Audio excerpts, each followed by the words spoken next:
Hello and welcome back to another video. Now, I haven't uploaded on this channel for a while. I've just been busy with other stuff. I had to put my full efforts into work and other commitments I had.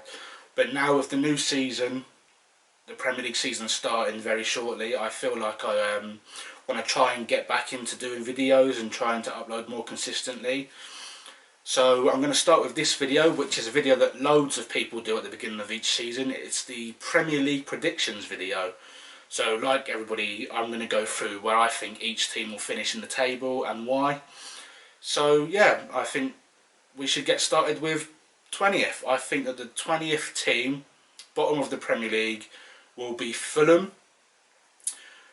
They got promoted from the Championship last season, and they've made a few signings to try and cement their place in the Premier League, but I don't think that their squad will have enough.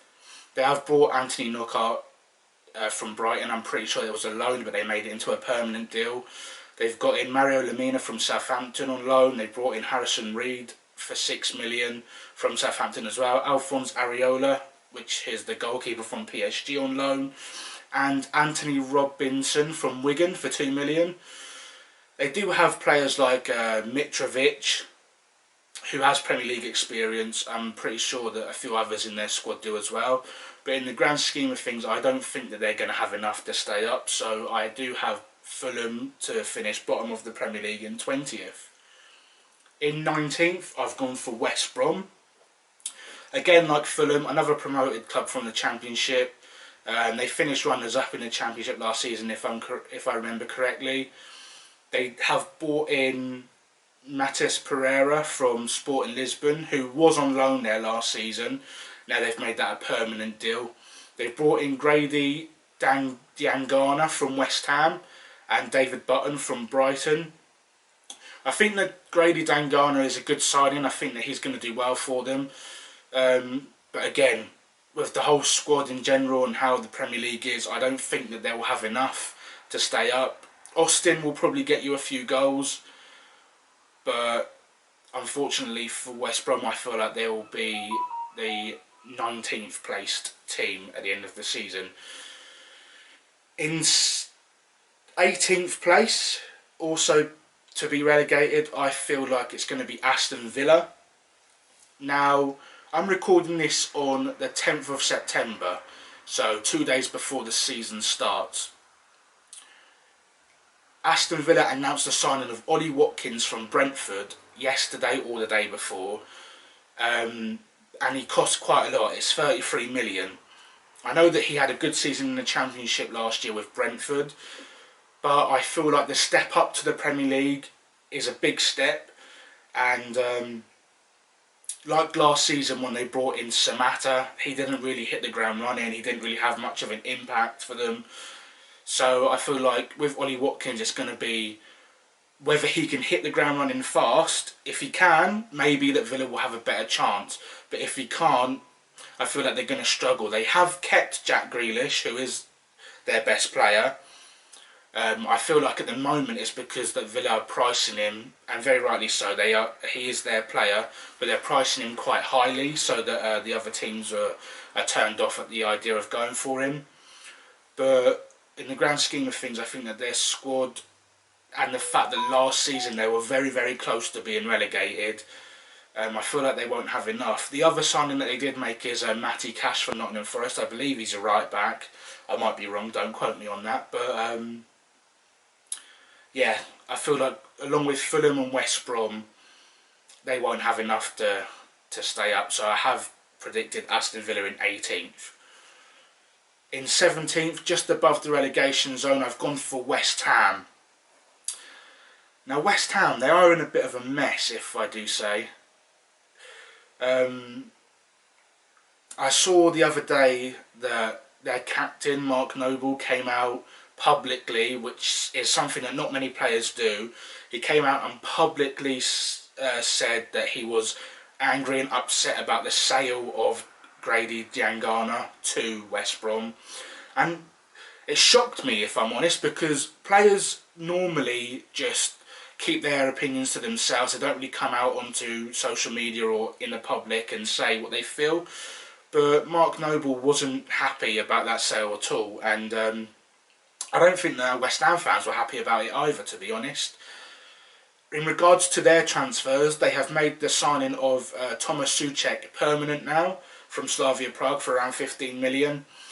And the reason why I've got them just above the relegation zone is because I feel like the forwards, the likes of Antonio, the likes of Jared Bowen, Felipe Anderson, Yarmolenko, I feel like they have enough within them to score the goals that will just about keep West Ham in the Premier League. If they lose Declan Rice, that might be a different story, but for now Declan Rice is still a West Ham player, and that's why, with everything that I've just said, I feel like they will finish just above the relegation zone in 17th. So now if I go to 16th, I do have Brighton and Hove Albion. With Brighton and Hove Albion, it's a tricky one because they can either have a good season or they can have a bad season. I think that's the same with everybody really. But with Graham Potter, he's come into Brighton, he's been there for a year or so, maybe a little bit longer, and he's trying to implement a completely different style of football to the previous manager. They have kept Ben White. He came back off of his loan from Leeds United, and he has signed a new contract after multiple Leeds United bids trying to get him back there. Brighton were adamant that they weren't going to sell him, and now they've tied him down. Lewis Dunk also signed a new deal at Brighton, so that's going to be their centre-back pairing. They've got Matt Ryan, who is a decent goalkeeper if he stays there, which I'm sure he will. And they've brought in the likes of Adam Lallana and Joel Veltman, two experienced players. Joel Veltman actually played for his country the other day, so they're going to bring the experience. Adam Lallana will help the youngsters like Alzate, Connolly, Basuma, and I feel like the Brighton will have enough to stay up. They've still got the likes of like Morpie and Proper around this team, so I feel like with that being said, Brighton will have enough to just to stay above the relegation zone. So I've got Brighton to finish in 16th. In 15th, I've gone for Leeds United. I think that Marcelo Bielsa is a very good manager. I feel like he will have the willpower in him to manage the team to be competitive in the Premier League. They've made some good signings. They've brought in Rodrigo from Valencia, who has Champions League experience. He did cost them around 27 million, so it is a big buy, but I feel like that if he does come in and he does start, getting used to the league, hitting the ground running, he can score some vital goals for them. As I mentioned before, they didn't manage to re-sign Ben White from Brighton, so they have brought in a centre-back to replace him. I think it's a centre-back. His name's Robin Koch from Freiburg. Leeds fans will correct me if I'm wrong, but I feel like he is a centre-back. I know he's a defender, but I feel like he's a central defender. But with the other players that they've got, they've brought in Jack Harrison again from Man City. I'm pretty sure he was there last season on loan. They've brought in Helder Costa from Wolves on a permanent deal now. I'm pretty sure he was there last year on loan as well. And they've brought in Ilan Meslia. I think that's how you say it. He's the young goalkeeper who stepped in excellently when Kessia was suspended last season. So they've brought him in permanently now. So I feel like with that being said, Leeds, Bielsa, everything, the squad, I feel like they will stay up. Some people actually do have Leeds to finish quite high. I've gone for 15th, so which is just is a few spaces above the relegation zone. I think that they will stay up. So that's what I've gone for. Leeds in 15th. In 14th place, I have predicted Crystal Palace. At this time of recording, Crystal Palace still do have Wilfried Zaha. Now, I'm not sure how Zaha will approach this season. He's been a bit down in the dumps, considering that he still hasn't been able to get his move away from Crystal Palace. but I feel like they're not really going to be threatened by relegation. I feel like their squad, they've all got Premier League experience. They've been in the Premier League for a while. And I just feel like 14th is one of the positions where there's a few teams that can finish between like 14th and 10th, and I just feel like Crystal Palace will be the ones that finish in 14th. They brought in Eberici Eze from QPR for 20 million. He is a young up and coming talent. I feel like that he's made the right step to move up to the Premier League. He can challenge himself in there. As I said, they've still got Zaha, they've still got Ayew. And they've also brought in Nathan Ferguson from West Brom. I think that's just for cover. I'm pretty sure that maybe he's a left back and Van Aanholt's he's got a little injury right now. But yeah, in the grand scheme of things, I think that Crystal Palace 14th, I feel like that's where they'll finish this season. In 13th, I've gone for Burnley.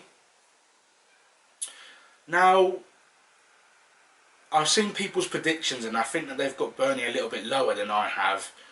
I just feel like Burnley know how they want to play. Sean Dyche has drilled it into them that they've got a style that they play, and they play it well. They play a 4-4-2 most games. They've got the solid defenders with Ben Mee and Tarkowski. They've got Pope in goal. They've got the left backs and the right backs like Bardsley and Charlie Taylor. And one player who I feel like will have a really good season for Burnley is Dwight McNeil. Now, last season, I think he played every single game last season. And he's only going to get better. They've not made many new signings. The one that I've got here is Will Norris from Wolves. I'm not sure which position he plays. But I know that they have lost Jeff Hendricks. They released him, I'm pretty sure. But just in general, the way that Burnley play, the way that Sean Dyche sets his team up, hard to beat. Pope's a great keeper. They've got Ashley Barnes and Chris Wood up front. Chris Wood normally gets around 10 to 12 goals in the season. So yeah, I feel like with everything I've just said, that Burnley will be safe. They won't be threatened by relegation, and I've got them to finish in 13th. In 12th, I've gone for Newcastle United. Now, I must say, Newcastle's transfer window has been pretty decent. I feel like the signings that they've made are quite good, and I feel like that they could maybe finish a few spaces higher, but for now I have them in 12th. They brought in Jeff Hendrick, that I just mentioned, left Burnley. Newcastle grabbed him on a free. They've brought in both Ryan Fraser for free and Callum Wilson for around 20 million, both from Bournemouth. Obviously, Ryan Fraser's contract ended at Bournemouth last season. Newcastle have brought him in. Callum Wilson, he's a Premier League striker, I believe. I feel like that he had to move from Bournemouth after they got relegated, and I feel like he will do quite well at Newcastle. They've also just signed Jamal Lewis from Norwich for around, I think it's around 13.5 million. Again, another good signing. He plays for his country, and those four signings for Newcastle fans who normally have quite a lot to complain about with their owners. I know that the takeover's just been stopped, but for that, I feel like those four signings will improve their squad. I feel like the likes of Saint Maximin, Almiron, and maybe even if Joe Linton can get a better season than last year, they'll have enough to just be just below mid-table. So yeah, I feel like with everything I've just said, Steve Bruce has got a few options with the signings that they've made. So with that, I feel like Newcastle will finish in 12th. So in 11th, I've got Southampton. Southampton, last season, they were helped out massively by the amount of goals that Danny Ings scored. Now, I feel like he might be able to reproduce that form this season, and I'm sure loads of other people feel the same way. With that being said, I do have them in 11th. They've made two signings, I believe. One of them's Mohamed Salisu from Real Valladolid for 10.9 million, and they brought in Kyle Walker-Peters in a weird money plus swap deal. Something happened with Tottenham for Pierre-Emile Højbjerg.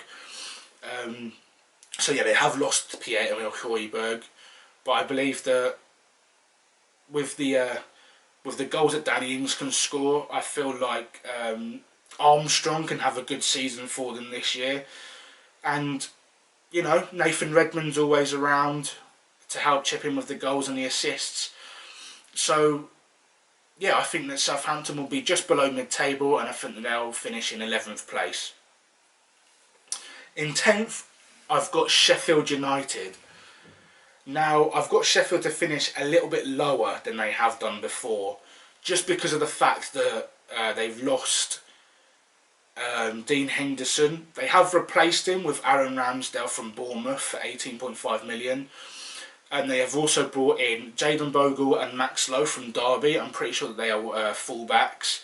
And they've brought in Ethan Ampadu, who's a centre-back on loan from Chelsea. But yeah, the loss of Henderson and the fact that I feel like other Premier League teams will be able to figure Sheffield out a bit better now that they've been in the league for a season. I don't think they'll be in any kind of danger or any kind of trouble. I think Chris Wilder's a great manager. The strikers, they can get 5 to 10 goals a season each, and I feel like in the season, Sheffield they will cause a few upsets, and I feel like mid-table is the perfect position for me to predict them to finish in. So I do have Sheffield United to finish in 10th. Now in 9th, this is where it gets a little bit tricky for me. So there's 3 teams here that I feel like could finish 9th, 8th and 7th. But for 9th, I've gone for Everton, which is a little higher than they finished last season. I feel like the signings that they've made have been brilliant. They've brought in basically a whole new midfield. They brought in Allen from Napoli for around about 22 million. He's a good player. They've brought in Abdoulaye Doucouré from Watford. Now, Abdoulaye Doucouré, I feel like he's a good player. I actually want my club Arsenal to sign him. But yeah, I feel like he's going to add some power and some drive into their midfield. And then they've also brought in James Rodriguez from Real Madrid for 22 million. Now, people will say that James Rodriguez hasn't had a few good seasons recently, but I feel like if he can come into the Premier League, if he can have those other 2 that I've just mentioned, Allen and Doucouré, a little bit behind him, so he's got that little free role behind the strikers, which will probably be like Calvert-Lewin, Richarlison. I feel like James Rodriguez, with the fact that Ancelotti knows him very well, I feel like he could have a good season for Everton. So those 3 signings are very, very good in my opinion. And I think that will lead them to finish a little bit higher than they did last year. So I do have Everton to finish in 9th. Now in 8th place I have Leicester City. Leicester haven't made many signings. They have brought in Timothy Castagne from Atlanta for 21.5 million. And he's going to be Ben Chilwell's replacement, I believe. Because Ben Chilwell, they did lose Ben Chilwell. He has been sold. But, you know, Leicester, like last season, Jamie Vardy, again, he was up there. He had a brilliant season. He got quite close to the... well, I think he did. He won the Golden Boot, Jamie Vardy. He scored the most goals. And I feel like with their players they've got around them, Maddison when he comes back and he's not got any injuries, Jose Perez, Harvey Barnes, you know what you're going to get with Leicester. They're not going to be sitting back. They're going to go for you. They're going to try their hardest to upset any teams that they come up against. So yeah, they've got their centre backs, Johnny Evans and Cal Garcia-Onchu. I know that Evans might be suspended for the first few games, but their squad is good, and I feel like that they will get a top half finish. So I've got Leicester to finish in 8th. So now up to 7th place, and in 7th I do have Wolves. Now, Wolves are this team where, they played that system with the three at the back and the wing backs. They have lost their right wing back, Matt Doherty. He has gone now, but they have brought in a few players. They brought in Fabio Silva from Porto for 35 million. I think he's a young attacker. I don't know very much about him, I must say, but it's another Portuguese player into the squad. He'll get on well with the likes of Neto and Neves and Moutinho if he's still there. So yeah, that's another player that they've added, and they've brought in Fernando. Is it Marcal from Lyon? He's a defender. He will add some steel into that back line. They've always got the likes of Willy Bully and Connor Cody. Roman Saiz plays in there every now and again. Johnny might have a bit of an injury, so they do have the young player called Vinagre. But I feel like Wolves, they're going to be pushing the European places. I feel like they just missed out last season because of the fact that Arsenal won the Europa League. They won the FA Cup, which meant that I think Wolves just had to drop out of the Europa League for this season. So Wolves will be there or thereabouts. They'll be pushing for those European places. But for me, I've got them to finish just below the top 6 in 7th place. Now for the top 6. So in 6th place, I've got Tottenham. I've got Tottenham in 6th because they have lost. I think they've lost Vertonghen. I'm pretty sure that Alderweireld signed a new deal, but they have lost Jan Vertonghen.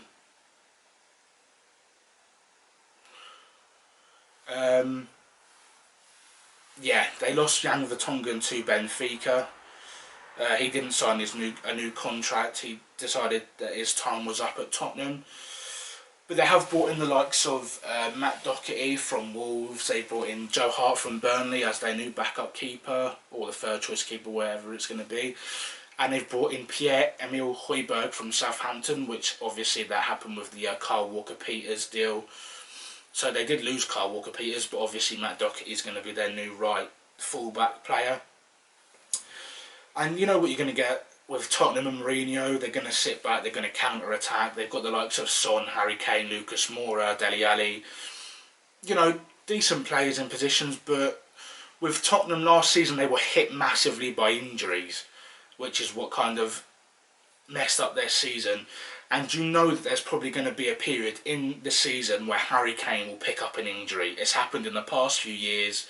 And I just feel like when Harry Kane picks up an injury, they're missing that vocal point in their attack.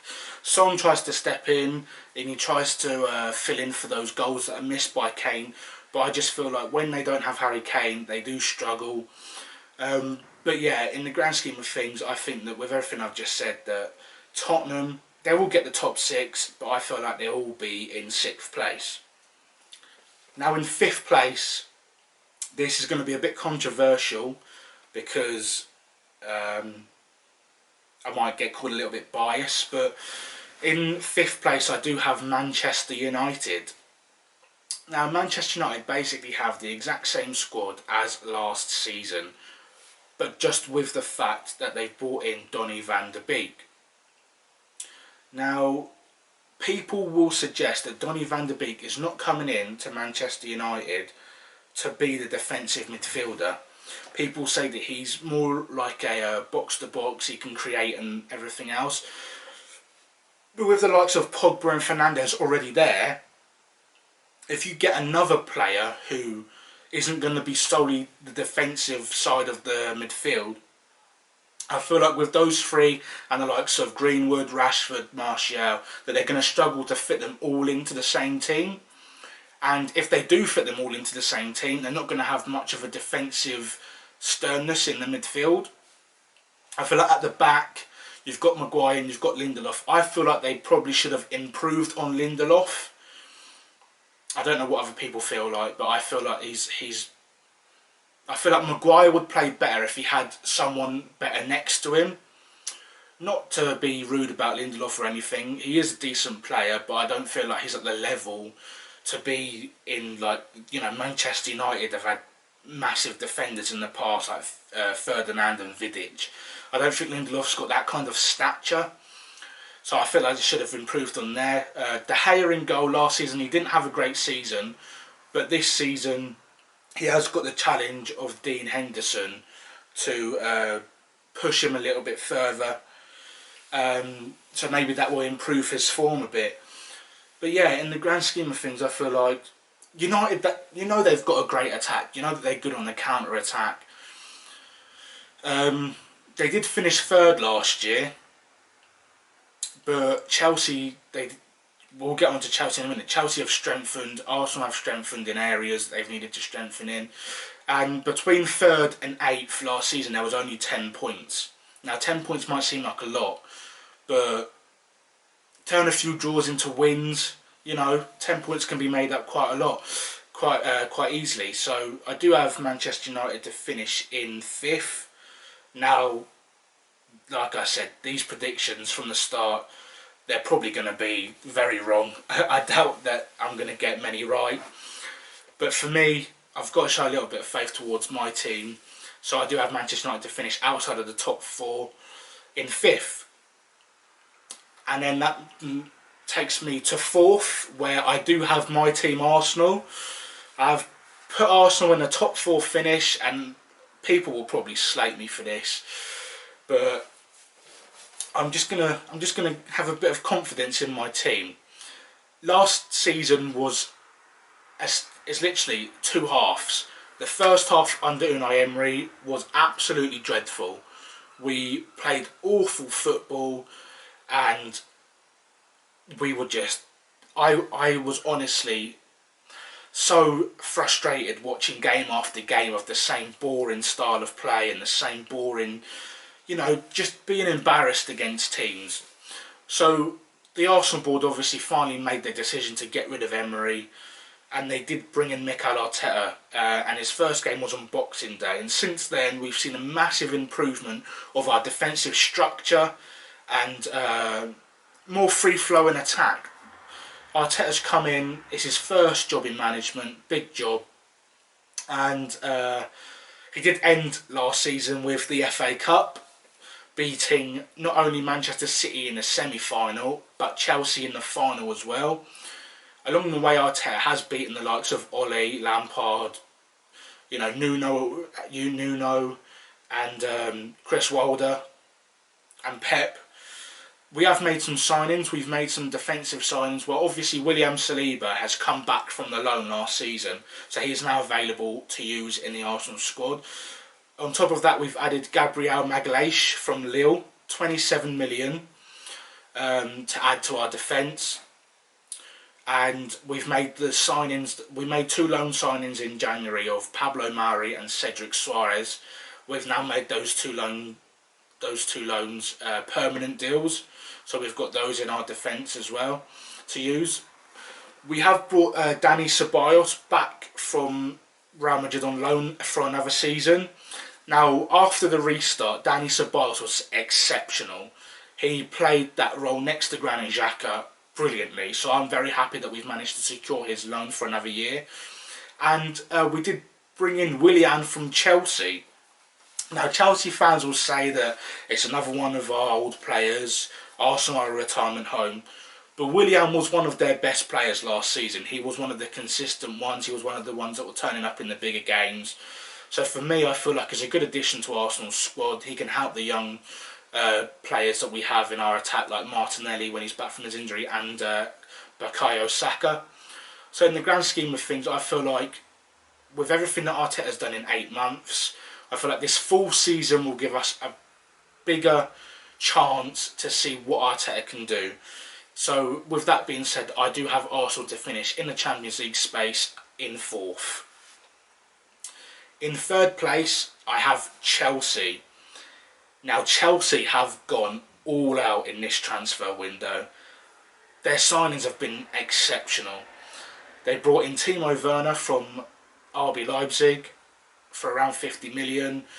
They got in Hakim Ziyech from Ajax. They brought in Thiago Silva from PSG on a free. They've brought Ben Chilwell from Leicester. They got Malang Sarr from Nice on a free.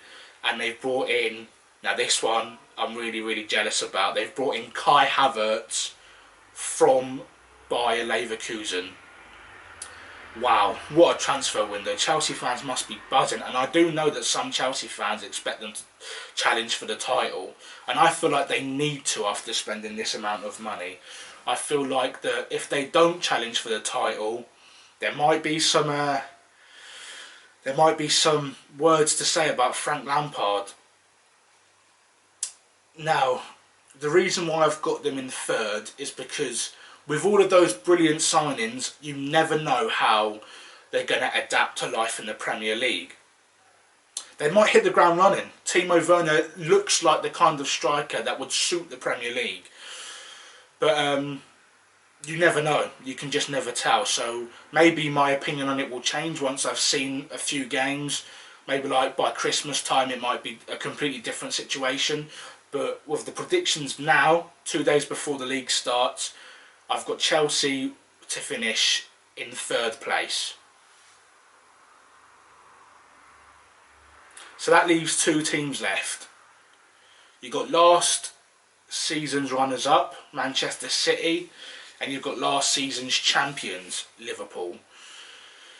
Now, this decision was very hard for me to make.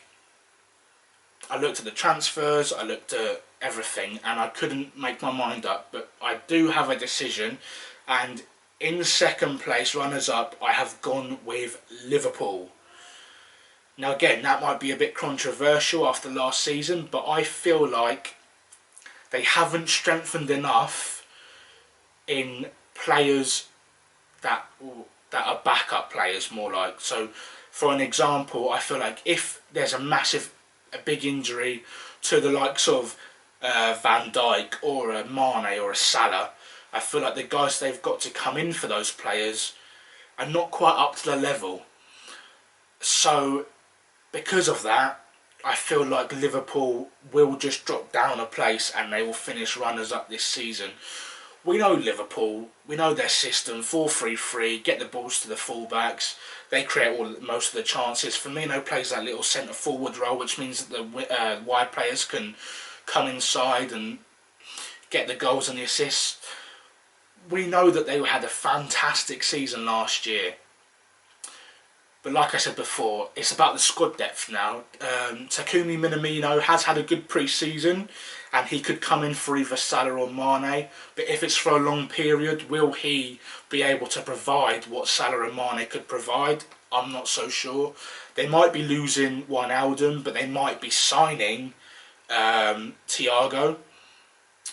But again, those deals are not done yet. 2 days before the season starts, they do have a backup left back now. They brought in Kostas Tsimikas from Olympiacos. They lost Lovren and Lallana, two players that probably weren't going to play much of a part this season anyway. But yeah, so with everything I've said, I just don't think that the squad's depth's there if they do get a big injury. Henderson's been struggling since the end of last season. So I feel like with that, Liverpool will finish in second place. And that means champions I have is Manchester City. Manchester City. So yeah, I've got them as the champions. I feel like Pep is going to be out for revenge. I don't think he's going to settle for what happened last season. They lost far too many games.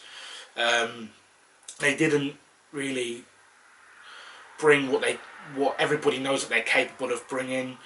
I mean, they still finished up there, second place last season, but I just feel like Pep's going to be out there for revenge. He's brought in Ferran Torres, who looks like a good little player. He played for Spain the other day, I watched him, and he scored a goal. He looks really decent. And they've also brought in Nathan Ake from Bournemouth. Now, he did cost quite a lot, 41 million. But again, last season, one of their biggest mistakes was to not replace Kompany. Now they've replaced him with Ake, they could even replace him further because they've had massive links most of the transfer window with Kalidou Koulibaly from Napoli. He would be a brilliant signing. They haven't got that over the line just yet, but they might do in the coming weeks. And the transfer window doesn't shut until the 5th of October, so you know, people can come and go when the season starts, basically. But I just feel like with the depth that they've got in their squad, you know, the way that Pep's going to be out for revenge, the way that the players will want to prove a point that they can still, you know, go for the league and the Champions League. You know, the Champions League is what they want. They might go for that as well, which might hamper their league chances. But I just feel like with everything that I've said and the squad depth that they have, the way that they play, you know, they're going to be up there, and I've got them to win the league again. So that is my Premier League predictions. Just to go through it again, the bottom three, I've got Fulham in 20th to go down, West Brom in 19th to go down, and Aston Villa in 18th to go down. And in the top six, I've got Tottenham in 6th, Manchester United in 5th, and in the top four for the Champions League, I've got Arsenal in 4th, Chelsea in 3rd, Liverpool in 2nd, and Manchester City as the champions. If you see this video, please leave it in the comments of what you think will happen in the league. Tell me if you agree, tell me if you disagree. Yeah, I want to hear from everybody. I want to know what they think, see how our opinions differ. But yeah, for now, that's been the Premier League predictions. Thank you for watching. Please like the video if you have enjoyed seeing my predictions. And please subscribe. I am an Arsenal fan, but I do like to cover football in general. So yeah, thank you for watching this video. I'll see you in the next one.